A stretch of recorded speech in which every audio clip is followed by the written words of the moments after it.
Welcome to our beginner's guide on how to play water polo. The objective of water polo is simple: score more goals than the opposing team. Each team consists of 7 players, 6 field players, and 1 goalkeeper. The game is played in 4 quarters, typically 8 minutes each, depending on the level of play. The playing area is a section of the pool that is usually 30 by 20 meters, 98 by 66 feet, for men's games and slightly smaller for women's games, with goals at each end. Players move the ball by passing it to teammates or swimming with it. Unlike other sports, water polo players can only hold the ball with one hand, except the goalkeeper, who can use both hands. The game is physically intense, requiring not just swimming skills, but also the ability to tread water and engage in physical contact with opponents. In the next sections, we'll dive deeper into the game flow, key rules, player positions, and strategies. By the end of this video, you'll have a clear understanding of how to play water polo and what makes it such an exciting and challenging sport. Now that we've covered the basics, let's explore how a water polo game unfolds and the key rules you need to know.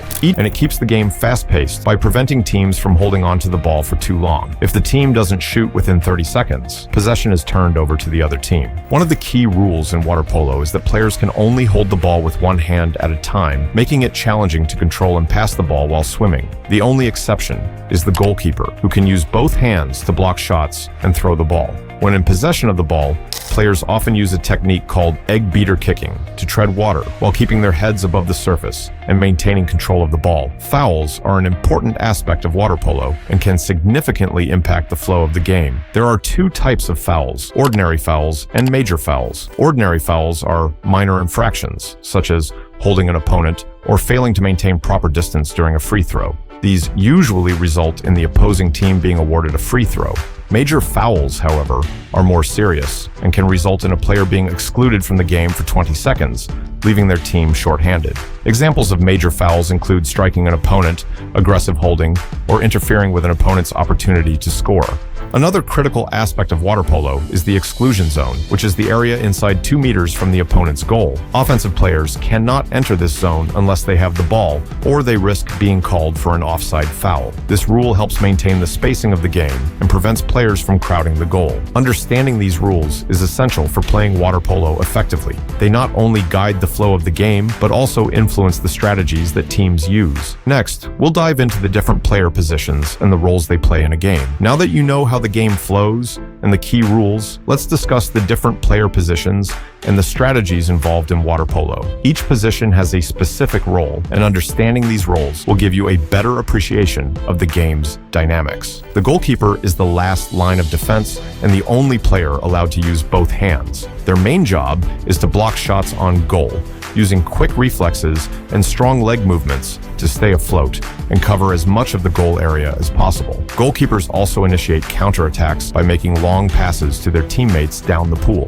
The center forward, also known as the hull set, is typically one of the strongest players on the team. Positioned near the opponent's goal, their job is to receive passes from teammates, shield the ball from defenders, and take shots on goal. The center forward often faces intense physical contact as defenders try to prevent them from getting a clear shot. The center back, or hole defender, is responsible for marking the opponent's center forward. This position requires strength and agility, as the center back must constantly battle to keep the center forward from getting into a good scoring position. The center back also plays a key role in intercepting passes and clearing the ball from the defensive zone. The wings and drivers are the primary offensive players, positioned on either side of the center forward. Wings are usually stationed near the edge of the pool, while drivers are more mobile, swimming towards the goal to create scoring opportunities. These players need to be fast and skilled at both shooting and passing, as they often make the final pass to the center forward or take shots themselves. The point is positioned at the top of the offensive formation, often directing the flow of play. The point player is responsible for distributing the ball to teammates, setting up plays, and taking long-range shots when the opportunity arises.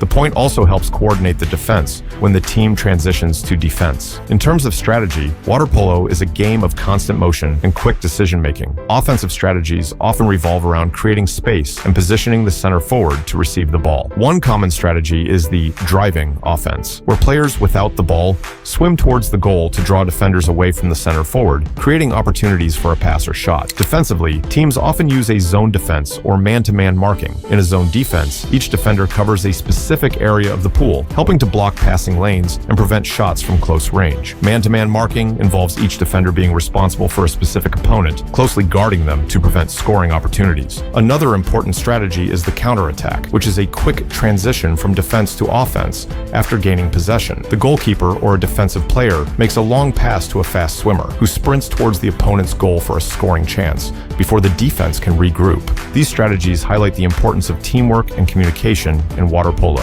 By understanding the different positions and strategies, you can better appreciate the complexity and excitement of the game. Next, let's dive into a real game scenario to see how these elements come together. To help you visualize how all these elements come together, let's take a look at a real game scenario. Imagine a match between two teams, the Sharks and the Dolphins. The game starts with a swim-off, and the Sharks gain possession of the ball. They quickly set up their offense, with the center forward battling for position near the Dolphins' goal. The wings and drivers move rapidly, trying to create openings in the defense. The Sharks' point player passes the ball to the left wing, who fakes a shot, drawing the defense towards her. She then quickly passes to the center forward, who uses her strength to turn her defender and take a shot. The Dolphins' goalkeeper reacts quickly, blocking the shot and recovering the ball. The Dolphins immediately counterattack, with their fastest player sprinting down the pool. The goalkeeper makes a long pass, and the player catches it in stride, driving towards the Sharks' goal. As the Sharks' defenders close in, she draws a foul, giving the Dolphins a free throw just outside the 5-meter line. The player calmly shoots and scores, putting the Dolphins ahead.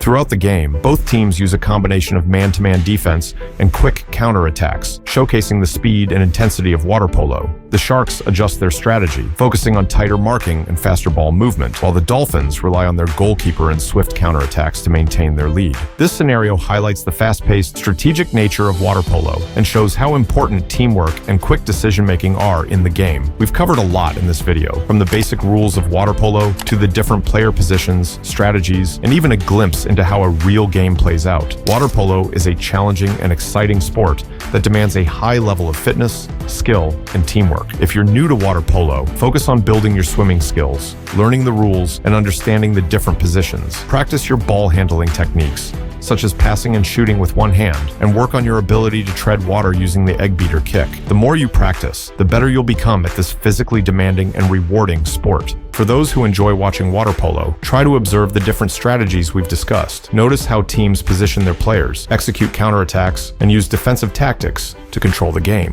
Understanding these elements will enhance your viewing experience and give you a deeper appreciation of the sport. Thanks for watching, and we hope this guide has helped you get started with water polo. If you have any questions or want to share your thoughts on the game, feel free to leave a comment below. Don't forget to like, subscribe, and hit the notification bell so you never miss out on our future sports guides. See you in the pool!